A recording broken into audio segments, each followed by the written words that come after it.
Hello everyone, welcome to the English class. I am Neeta, your English teacher, and today we are going to do a poem of this unit 8. And what is the name of the poem? Meadow Surprises. ठीक है, तो Meadow Surprises जो है वो हमारी poem है. It is a very beautiful poem which describes nature. ठीक है, नेचर के करीब लेके जाती है हमें.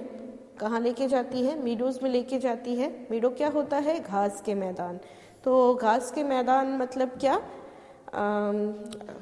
यू कैन इमेजिन, घास के मैदान को इमेजिन कर सकते हो. वहाँ पे छोटे छोटे घास हैं और बहुत ज़्यादा बड़े पेड़ नहीं हैं. सारे पेड़ जो हैं वो बहुत छोटे छोटे हैं. और घास के मैदान मतलब ये नहीं कि सिर्फ घास, बहुत तरह के घास होते हैं. उसमें वाइल्ड फ्लावर्स होते हैं, है ना, और बहुत सारे एनिमल्स होते हैं, छोटे छोटे गिलहरी, रैबिट, बटरफ्लाइज होती हैं, है ना. So you can imagine how beautiful a meadow can be. So let's first recite the poem, then I will explain it to you. इस पोएम को हम पहले is a poem written by Lois Brandt Phillips. The poet details different surprises that one can see in a meadow. तो एक मीडो में, एक घास के मैदान में हम क्या क्या चीज़ें देख सकते हैं, वो चीज़ें जो है वो पोएम में पोएट ने जो है वो डिस्क्राइब की है यहाँ पे. We just need a curious eye and keep an ears open. तो अगर हमें घास के मैदान में, मीडो में कुछ भी चीज़ें देखनी हैं जो हमें सरप्राइज करे, जो हमें एकदम आश्चर्यचकित करे, तो उसके लिए हमें अपने कान और आँखें खुली रखनी है. ठीक है ना. तो लुइस ब्रैड फिलिप्स जो हैं is widely published poet, playwright and short story writer. इन्होंने 45 बुक्स लिखी हैं चिल्ड्रन के लिए. And Philip teaches at a school of visual arts in New York city. और ये क्या करते हैं? ये न्यूयॉर्क में एक विजुअल आर्ट्स की क्लासेस में टीच करते हैं. एंड फिलिप्स जो हैं वो बहुत ही क्लोज थे नेचर से. क्यों? क्योंकि इनका एक बहुत ही बड़ा, he was the owner of a very big ranch. Ranch क्या होता है पता है? जो अमेरिका है उस वहाँ पे जो बड़े बड़े घास के मैदान हैं उसमें ये लोग मतलब क्या करते हैं, बड़े बड़े फार्म हाउसेस होते हैं जिनको रेंच बोलते हैं. मतलब हमारे 3-4 गांव मिला के एक फार्म हाउस होगा. तो इतने बड़े फार्म के वो अकेले ओनर थे. So he is very close to that kind of nature. और इसीलिए इनकी जो मीडो सरप्राइज है वो ऐसे ही प्लेस के बारे में है. राइट. तो हम चलो पहले पोएम को पढ़ लेते हैं, उसके बाद हम इसको डिस्कस करेंगे. पहले रिसाइट कर लेते हैं पोएम को. Meadows have surprises, you can find them if you look. Walk softly through the velvet grass and listen by the brook.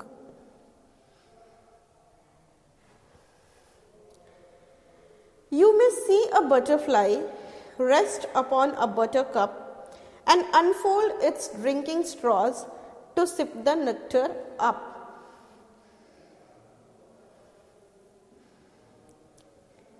You may scare a rabbit who is sitting very still, though at first you may not see him. When he hops, you will. When he hops, you will.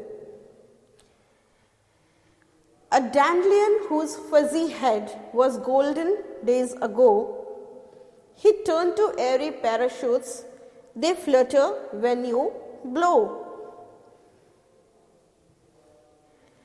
Explore the meadow houses, the burrows in the ground, a nest beneath tall grasses, the ants' amazing mound. Only meadows have surprises and many things to tell. You may discover these yourself if you look and listen well. If you look and listen well. आँख और कान एकदम खुले रखने होंगे तब, है ना. So it's a very beautiful poem. और उसमें हमें बता रहा है कि कैसे हम जो हैं मीडो सरप्राइजेस, मीडोज़ में जो हैं वो they are full of surprises. And how can we find it out, हम उसे कैसे जो हैं वो खोज सकते हैं. जो नेचर है मीडो का, जो ग्रासलैंड्स हैं उसका जो उस प्राकृतिक रूप में हमें क्या क्या चीज़ें जो हैं, नेचुरल चीज़ें जो हमें सरप्राइज कर जाएंगी, वो देखने को मिल सकती हैं, ये हम इस पोयम में देखेंगे। तो सबसे पहला है कि meadows have surprises, you can find them if you look. तो मीडोज में क्या है, सरप्राइजेस हैं, और वो कब मिलेंगी, कब हम जान सकते हैं उसके बारे में, कब हम उसे फाइंड आउट कर सकते हैं, अगर हम उसे देखते हैं तब। ठीक है, you can find them if you look, अगर आप उसे अच्छे से देखते हो तभी आप उसमें की जो सरप्राइजेस हैं उसको फाइंड आउट कर सकते हो। Walked softly through the velvet grass, तो क्या बोलता है कि वेलवेट ग्रास जो है उसमें बहुत धीरे धीरे वॉक करेंगे। वेलवेट ग्रास क्या, grass has been compared to velvet, मखमली घास। तो मखमल का जो वेलवेट होता है बहुत सॉफ्ट होता है, मखमल एक फैब्रिक है जो बहुत सॉफ्ट होता है, और उसका जो घास है वो वैसा ही है। और अगर हम उसमें वॉक करेंगे तो we can and listen by the brook, और अगर हम उसको अच्छे से ध्यान से सुनेंगे तो हमें उसमें से कलकल चलती हुई ब्रूक की आवाज़ भी आएगी और उस घास की सॉफ्टनेस का भी पता चलेगा। लेकिन क्या करना पड़ेगा, हमें देखना पड़ेगा, हमें जानना पड़ेगा उसको, तब उसको आराम से देखना और सुनना पड़ेगा तब। ठीक है, you may see a butterfly, meadows में हम वेलवेट ग्रास के अलावा और जो ब्रूक की साउंड है उसके अलावा और क्या देख सकते हैं, you may see a butterfly, हम एक बटरफ्लाई को भी देख सकते हैं। ठीक है ना, एक butterfly rest on a butter cup, यहाँ बटर कप क्या है, it is a flower, yellow colour के एक फ्लावर को बोलते हैं बटर कप। ठीक है, येलो फ्लावर होता है बटर कप, और हम इसको एक बटर कप के ऊपर देख सकते हैं। क्या करती रहती है ये, अनफोल्ड इट्स ड्रिंकिंग स्ट्रॉ, जो बटरफ्लाई है वो बटर कप के ऊपर बैठ के क्या करती है, उसका नेक्टर, उसका जो उसका फूलों का रस जो होता है उसको क्या करती है, उसको वो ड्रिंक करती है। किस चीज़ से, उसका हमारे जो मुंह होता है, नहीं, उसके एंटीना लाइक होते हैं जो स्ट्रॉ के जैसे होते हैं, उसको वो उसके अंदर डालती है और उससे क्या करती है, रस को खींच लेती है। तो ड्रिंकिंग स्ट्रॉ, उसका जो मुंह है उसको क्या बोला गया है, ड्रिंकिंग स्ट्रॉ। उसका जो एंटीना लाइक जो होता है जिससे कि वो नेक्टर को चूसती है उसको क्या बोला है, ड्रिंकिंग स्ट्रॉ। ड्रिंकिंग स्ट्रॉ क्या होता है, जो कोल्ड ड्रिंक्स में स्ट्रॉ डाल के हम कोल्ड ड्रिंक पीते हैं ना, वो उससे उसको कंपेयर किया गया है कि बटर कप में अपना मुंह डालती है और अपने ड्रिंकिंग स्ट्रॉ से क्या करती है, फूलों के रस को, नेक्टर क्या होता है, फूलों का रस, फूलों के रस को पीती है। ठीक है, फूलों के रस को क्या करती है, पीती है, to sip the nectar up. ठीक है, तो वो क्या करती है, वो धीरे से चुपके से फूल के ऊपर बैठ के और अपना जो स्ट्रॉ होता है, ड्रिंकिंग स्ट्रॉ, उसको फूल में डाल के और उसके रस को क्या करती है, सिप करती है। सिप मतलब क्या, ऐसे करके पीने को हम कहते हैं सिप, तो उससे वो सिप मारती है। ठीक है, कौन, बटरफ्लाई।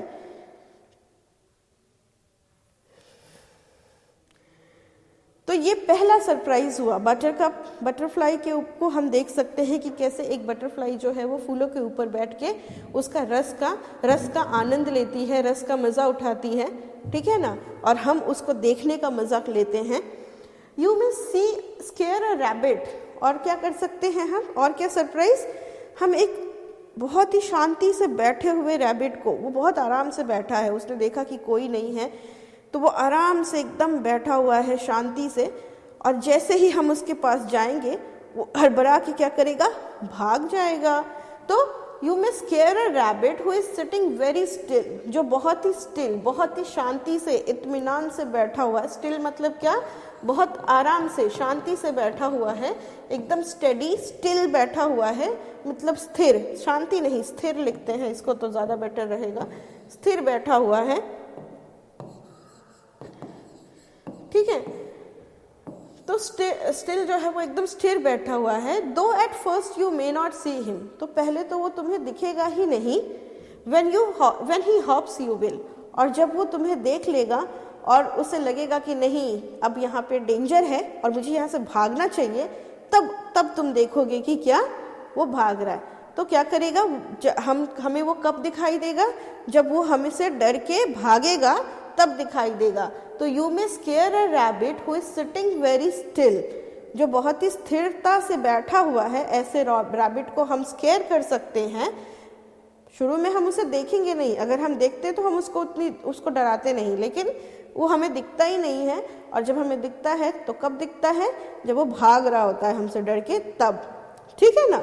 तो हम क्या देख सकते हैं इन मीडोज में, we can watch butterflies, we can watch the velvet grass, we can listen to the brook. Brook क्या होता है, झरना होता है, ठीक है, जो पानी का झरना होता है उसको ब्रूक बोलते हैं।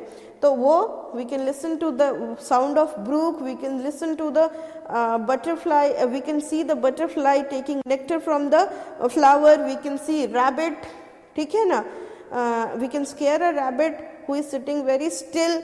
And then what else we can see, a dandelion whose fuzzy head was golden days ago। तो एक डैंडलियन जिसका जो हेड था वो कैसा था, फजी था, ठीक है। तो डैंडलियन एक फ्लावर होता है जो गोल्डन कलर का होता है,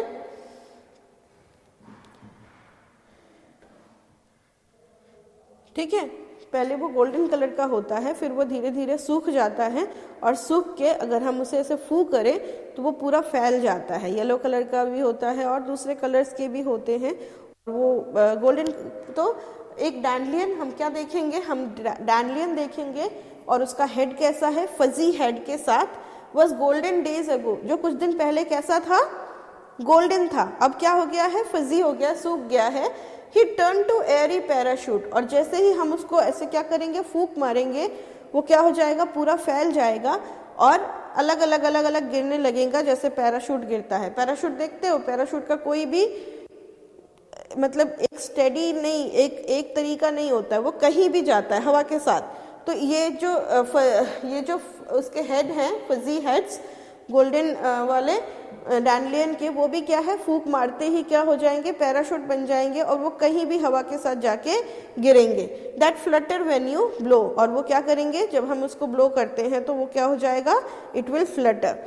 हमारे ब्लो करने से, फूंक मारने से वो पूरा हवा में फैल जाएगा, and it will start coming down like a parachute. Okay, so यहाँ पे गोल्डन ये जो डैंडलियंस है उसको किस चीज से कंपेयर किया है, एरी पैराशूट से कंपैरिजन किया है, ठीक है ना। तो यहाँ बहुत सारे कंपैरिजन्स हैं, जैसे कि हमने यहाँ देखा फर्स्ट में वेलवेट ग्रास, फिर ड्रिंकिंग स्ट्रॉ, है ना, उसके बाद एरी पैराशूट्स। तो ये सारे जो हैं, ये सारी चीज़ें हमें मीडो सरप्राइजेस में देखने को मिलेंगी। उसके बाद explore the मीडो houses, the burrows in the ground. बहुत सारे घर भी हम एक्सप्लोर कर सकते हैं मीडो में, मतलब घास के मैदानों में बहुत सारे घर हम देख सकते हैं। The burrows in the ground, तो ये जो burrows होते हैं ये खरगोश के घर होते हैं। ये हमें बहुत सारे दिखेंगे, होल्स दिखेंगे जिसमें कौन रहता है, खरगोश। अ नेस्ट बीनीथ टॉल ग्रासेस, और जो लंबी लंबी घास होती हैं उसमें छोटे छोटे घोंसले दिखाई देंगे जो चिड़ियाँ बना के रखती हैं, ठीक है। घास जो है वो बहुत ज़्यादा टॉल होती हैं ग्रासलैंड्स में, और उन ग्रासेस के बीच में ही नेस्ट दिखेंगे, ठीक है। एंड एंट्स अमेजिंग माउंट्स, और एंट्स जो होती हैं, एंट का भी घर पूरा ऐसे हिल, एंट हिल होता है ना जो, वो तो ये सब क्या है, these are all meadow houses. Rabbit का घर, नेस्ट, एंट का हिल, एंट हिल्स, ये सारे क्या है, we can see all these things also in the meadows, ठीक है। तो घास के मैदान में हम ये सारी चीज़ें जो हैं वो दिखते हैं। Meadow surprises and many things to tell. तो ये तो कुछ ही चीज़ें हैं जिसको इस पोएम में बताया गया है। इसके अलावा भी बहुत सारी चीज़ें हैं जो हम देख सकते हैं इन द ग्रासलैंड्स। अगर हम ग्रासलैंड्स में जाएं तब जो घास हैं उनके अंदर हम बहुत सारी चीज़ें, बहुत सारे insects, birds, nest, burrows, rabbit, squirrel, ये सारी चीज़ें जो हैं वो देख सकते हैं अगर हम वहाँ पे जाएंगे तो, ठीक है ना। They are full of surprises, there are so many things we can see and we can admire, जो कि हम देखें और उसको एडमायर कर सकते हैं। And many things to tell, you may discover these yourself, और ये सारी चीज़ें जो हैं आप खुद जा कर के और डिस्कवर कर सकते हो if you look and listen well. अगर आप अपने आँख खुले रखेंगे और कान खुले रखेंगे और अगर आप अच्छे से देखेंगे और अच्छे से सुनेंगे, वेल, है ना, अगर अच्छे से देखेंगे और अच्छे से सुनेंगे तो ये सारे सरप्राइजेस जो हैं वो आपके लिए सरप्राइज नहीं रहेगा, because they will be available to you, right. So how was the poem? Poem जो था वो बहुत ही मज़ेदार था, बहुत ही अच्छा था।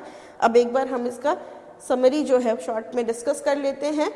तो in this poem the poet says that the मीडो is full of different things and one can explore it well. तो पोएम में पोएट कहता है कि जो मीडो है वो बहुत सारी चीज़ों से, अलग अलग चीज़ों से भरा हुआ है और हम उसे बहुत ही अच्छे से अगर हम चाहें तो जाके उसको एक्सप्लोर कर सकते हैं। He lists down a few things that one can find in the meadow, और कुछ चीज़ों को वो लिस्ट डाउन करता है, जैसे कि बटरफ्लाइज को, रैबिट्स को और फ्लावर्स को, है ना, वो करता है।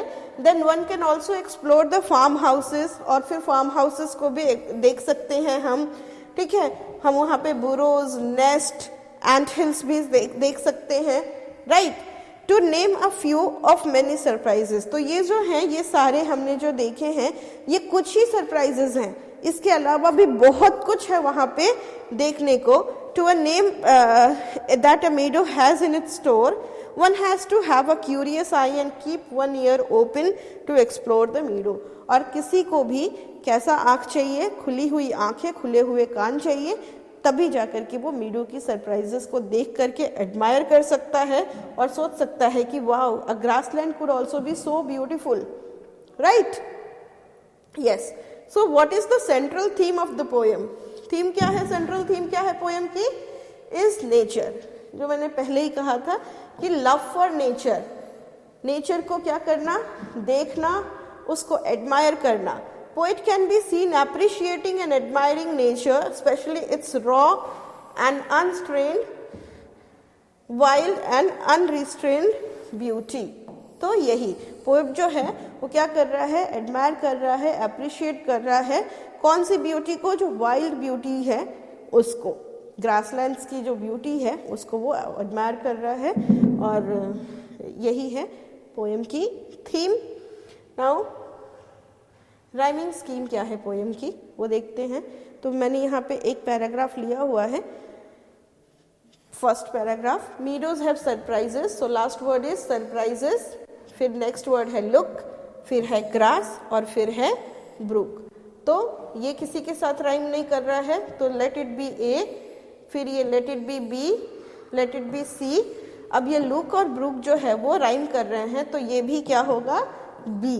सो what will be the rhyming scheme का पैटर्न क्या है? A B C B. तो ये हमने सिर्फ एक पैराग्राफ यहाँ पे देखा है, आगे के पैराग्राफ्स भी मैं दिखाती हूँ।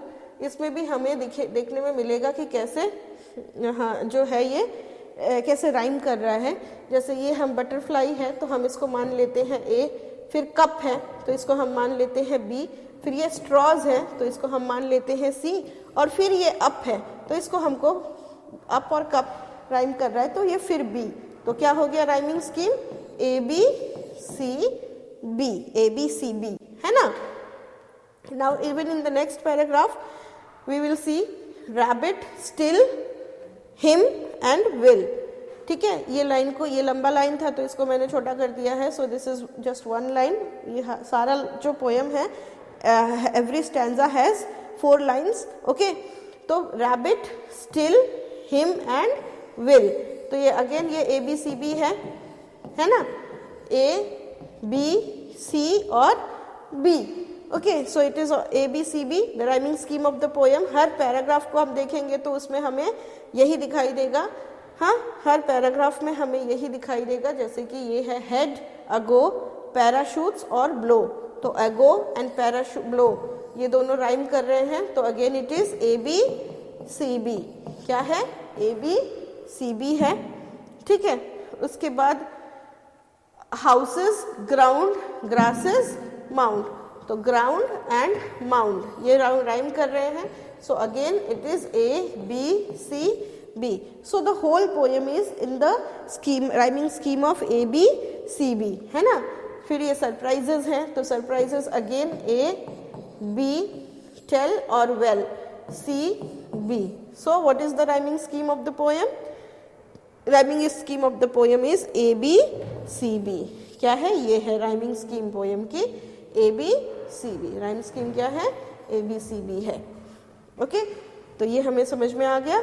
Now we will see the poetic device used in the poem. तो poetic device है ये, यहाँ पे लिखा नहीं है, हम लिख देते हैं. These are the poetic device. मैंने सबको पहले ही बताया हुआ है कि what are poetic device. Poetic device जो होते हैं वर्ड्स को इस तरह से यूज़ किया जाता है पोएम में कि वो ब्यूटीफुल बन जाए पोएम. ठीक है, पढ़ने में बहुत ही खूबसूरत हो, बहुत ही अच्छा हो, तो उसको हम पोएटिक डिवाइस बोलते हैं. इस पोएम को भी वैसे ही बनाया गया है ताकि वो खूबसूरत दिखे. और उसमें क्या क्या यूज़ किया है? सबसे पहले तो मेटाफर्स यूज़ किए गए हैं. जैसे कि मीडो सरप्राइजेस में जो मेटाफर्स यूज़ किए गए हैं वो हैं walk softly through the velvet grass. तो ग्रास को किससे कंपेयर किया है? वेलवेट से. और कहीं पे भी बताया नहीं है कि the grass is like velvet. तो ये क्या है? ये मेटाफर है. अगर बोलता कि लाइक वेलवेट ग्रास तो वो सिमिली हो जाता है ना. तो वेलवेट ग्रास में मेटाफर है. फिर ड्रिंकिंग स्ट्रॉ. ड्रिंकिंग स्ट्रॉ उसके किसको बोला गया है?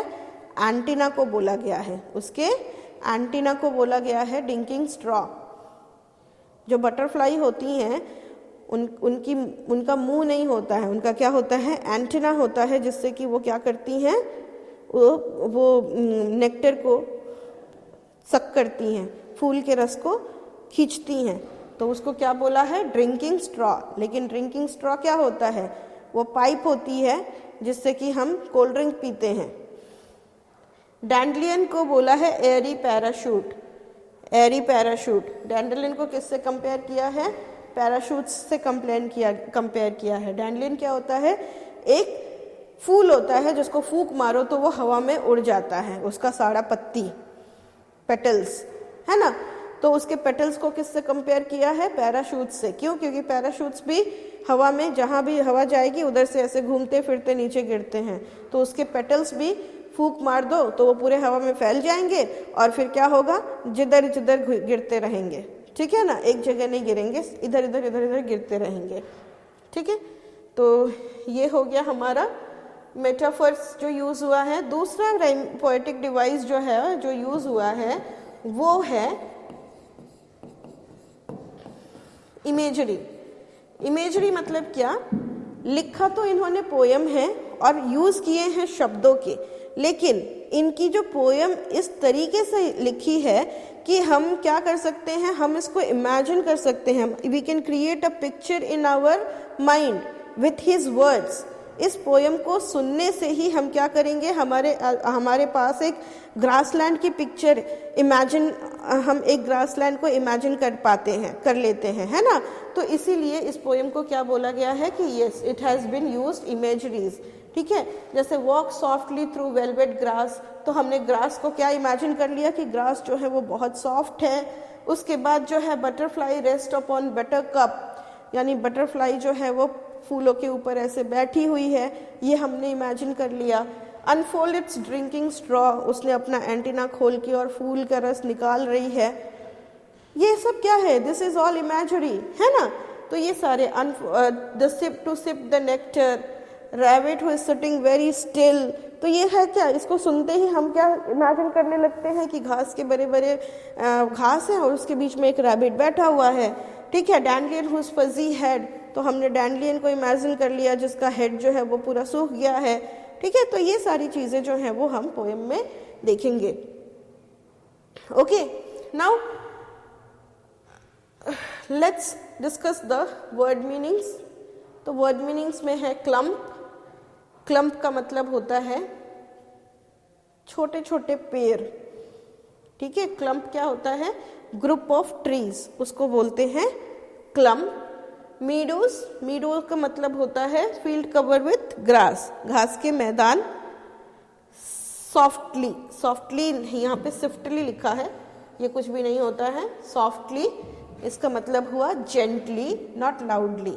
वेलवेट जो है it is a kind of fabric, very fine fur woven fabric. Brook, brook जो होता है क्या होता है, रनिंग वाटर होता है, एक झरना जैसा होता है जहाँ जिसका आवाज़ बहुत ही सुंदर होता है।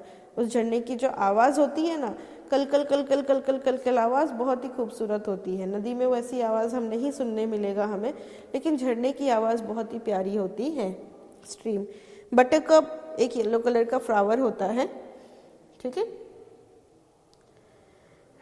नेक्टर, नेक्टर जो है वो फूल का रस, sweet liquid recited by flowers. फिर डैंडलियन जो है एक प्लांट है जिसका फ्लावर जो है वो येलो कलर का होता है, और जब वो सूख जाता है और उसको फूंकते हैं तो वो पूरा हवा में उसके पेटल्स जो हैं वो फैल जाते हैं। आपने देखा होगा वो फ्लावर। फजी, फजी जो होता है that is covered with mass of fibre, वही सेम चीज़ सूख जाने के बाद जब वो मास ऑफ फाइबर हो जाता है तो उसको फजी बोलते हैं। फ्लटर, फ्लटर यानी क्या, जैसे बटरफ्लाइज फ्लटर करती हैं अपने विंग्स को, बर्ड्स अपने विंग्स फ्लटर करते हैं, उसको बोलते हैं flutter. Explore, it means to investigate, okay. फिर है बीनीथ, बीनीथ का मतलब होता है नीचे, बिलो। और माउंड क्या है, जो एंट का जो घर होता है, मिट्टी का एंट का जो घर है उसको माउंड बोलते हैं। घर जो वो बनाती है, किससे, मिट्टी से घर बनाती है ना जो एंट्स, उसको हम माउंड बोलते हैं, ठीक है। Now let's see the self made questions. What are meadow houses? Meadow houses क्या है? Meadow houses are the open and green house made by various animals and insects in the meadows or grasslands। तो मीडो houses क्या है? वो houses हैं जो वहाँ के रहने वाले जानवर बनाते हैं। मीडोज में रहने वाले, ग्रासलैंड्स में रहने वाले जानवर जो घर बनाते हैं उनको बोलते हैं मीडो हाउसेस। जैसे कि बुरो हुआ, एंट हिल हुआ और नेस्ट हुआ, ये सब जो है, डेन है, तो ये सब जो हैं ये these are meadow houses. What do butterflies do on the flower? Flower के ऊपर बटरफ्लाइज क्या करती हैं? तो butterflies rest on buttercups on and on flowers. Butterflies जो है वो फूलों के ऊपर रेस्ट करती हैं। उसके बाद नेक्स्ट क्वेश्चन है कि why dandelions become airy parachute? Dandelions जो है वो एरी पैराशूट क्यों बन जाती हैं?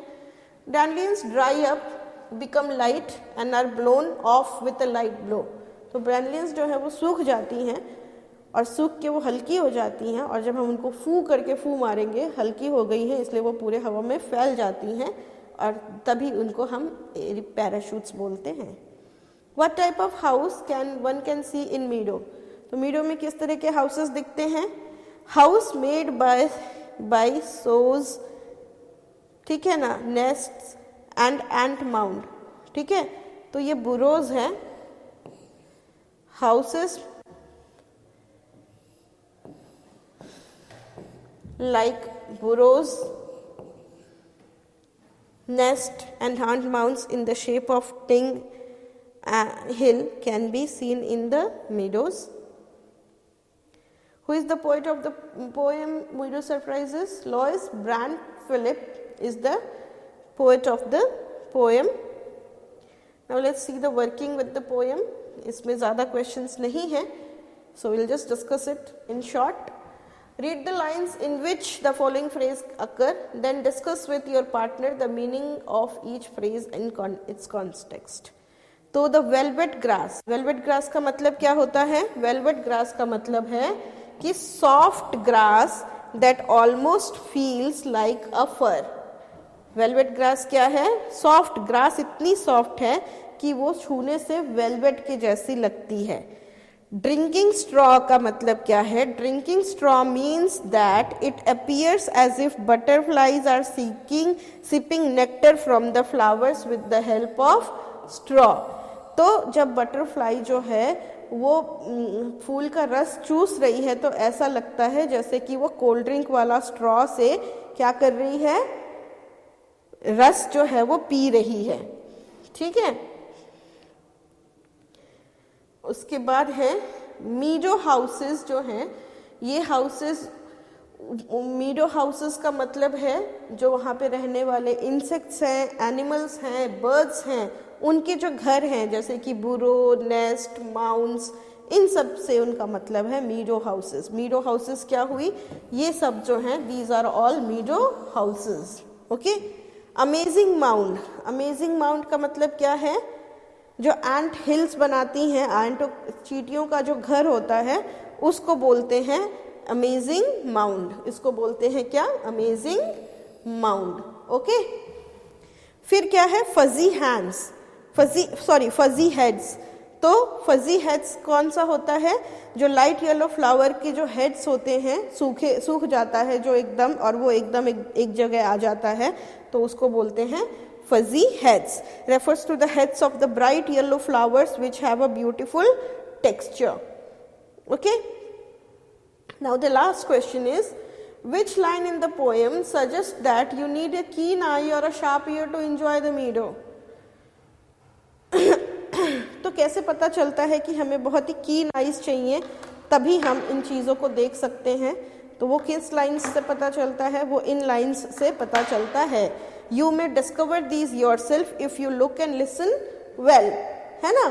तो with this we complete the lesson, and I hope that you all will also look and listen well and see all the other meadow surprises that are not given in the poem. meadow surprises, उन सारी चीज़ों को तुम जाओ, you go to the fields, you go to some grasslands, और वहाँ पे जाके उन सारी चीज़ों को देखो जो इन पोएम्स में नहीं दी गई हैं, and let me know. तब तक के लिए bye bye, take care and be good, and we will come again with another lesson. Okay, bye bye.